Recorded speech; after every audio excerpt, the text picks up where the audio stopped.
day, the supine hollow hold and arch hold, followed by the prone hollow and arch hold, are just an inverted version of the same thing.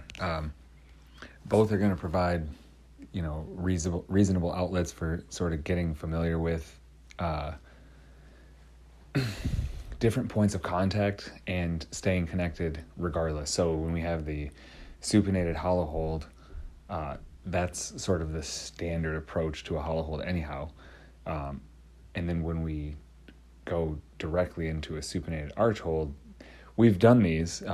We've done them where we can do them on the floor, or maybe we've added a little bit of extra lift to it by putting some plates under our shoulders or our feet. But either way, it's going to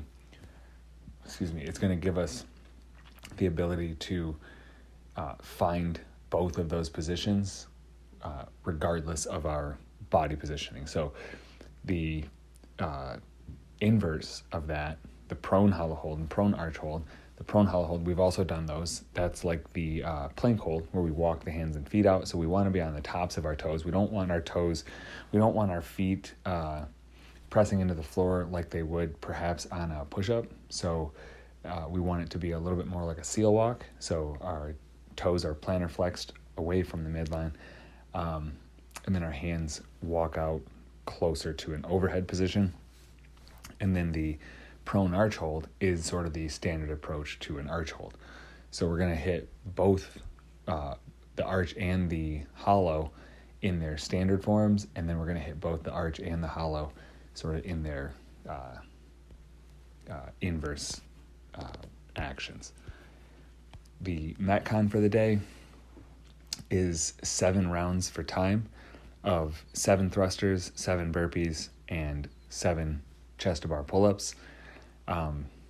Couple of different approaches to this. I mean, if we look at the big picture, we've got 49 reps of each, 49 thrusters, 49 burpee, 49 chest to bar pull-ups. 49 being a pretty close number to a thruster and pull-up benchmark, Fran. However, the loads and the chest to bar, I guess, sort of suggest otherwise. And then the obvious addition of the burpee should suggest enough of a change-up that it doesn't give us like one of those primordial feelings of dread, perhaps, that Fran does. We all know that thrusters and pull-ups, or thrusters and burpees, and certainly thrusters, burpee, and pull-ups, probably going to be pretty miserable. But the change-up in the load, the change-up in the chest to bar factor, and the chest to bar burpee were intentional to not give us any feelings of we know what's coming. We know what's coming, but we don't really know what's coming. Because I know that Fran has the ability to really kind of strike fear in you and kind of make you outthink the room on it. There is no time cap necessarily for the workout. I don't think that, I mean, it's less than just barely, but less than 150 repetitions. So I'm guessing it's going to be sub 10 for everybody. It'll sort of depend though on the the loading and the method that you choose to get through it. It should be a sprinty type workout. We've certainly had some longer form, Metcons the last few weeks. We did have the 12-minute AMRAP.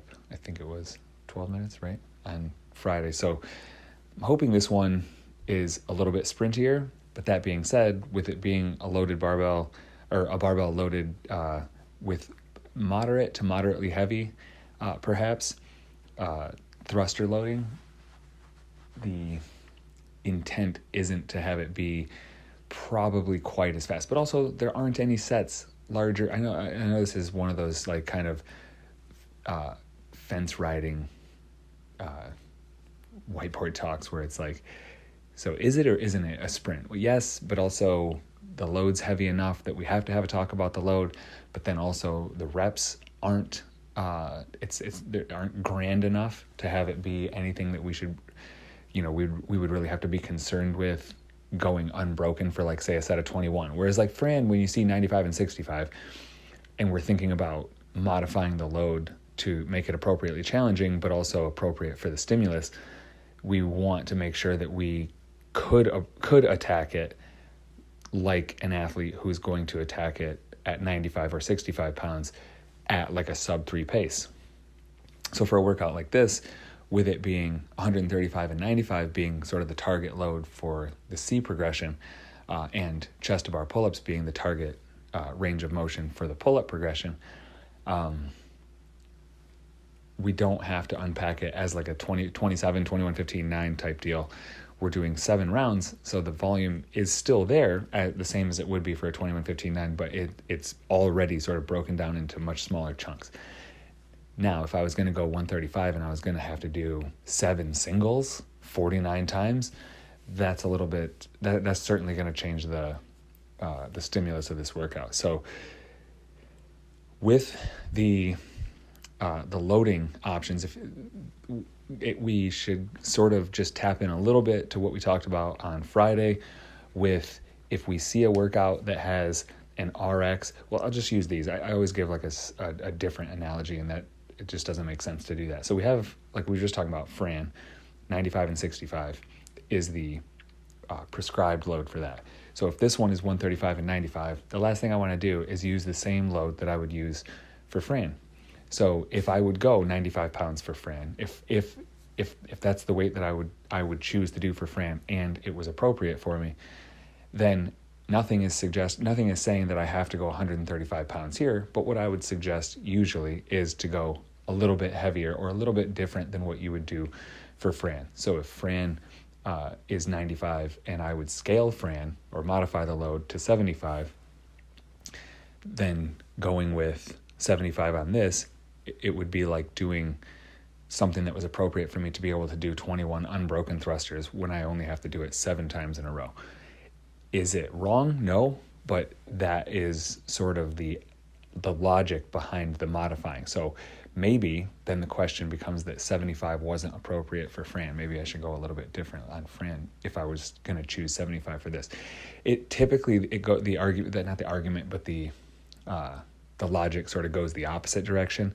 If I were to look at this workout and see 135 and I would modify it to 95, and then Fran comes up and it's 95, and then I go 95 on Fran, to me that doesn't make any sense. As a programmer and somebody who's thinking about the stimulus, I'm not looking at those two workouts as the same.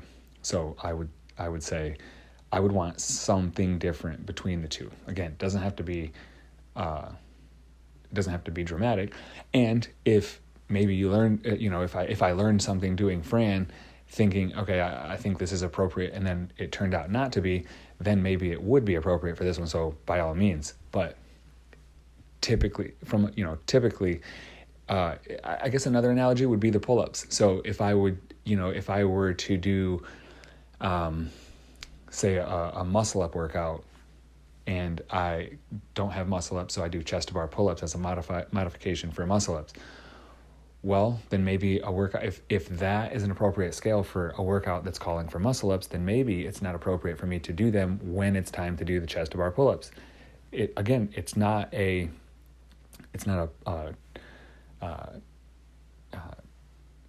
steadfast, sort of like rule or anything.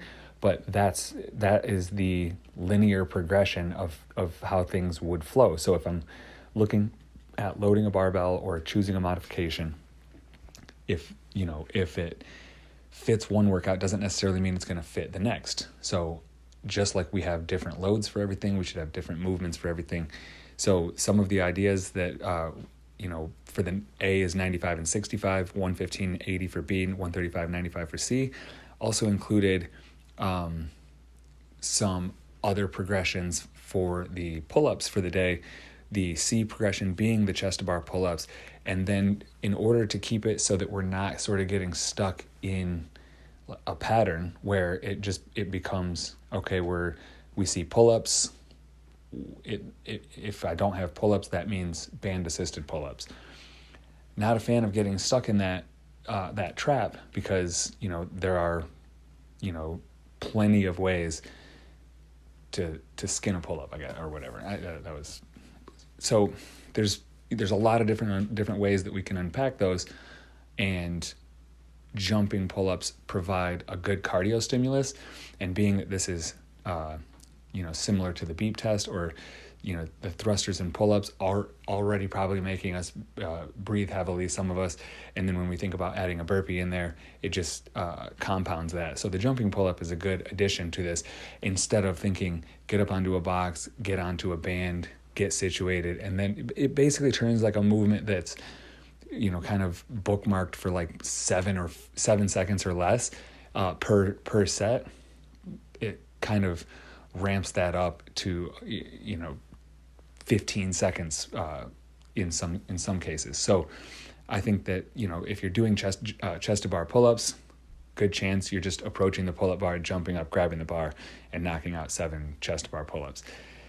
If I'm doing the band assisted ones, it becomes perhaps, at some point I stop being able to achieve the range of motion. I have to stop. I have to get a separate band.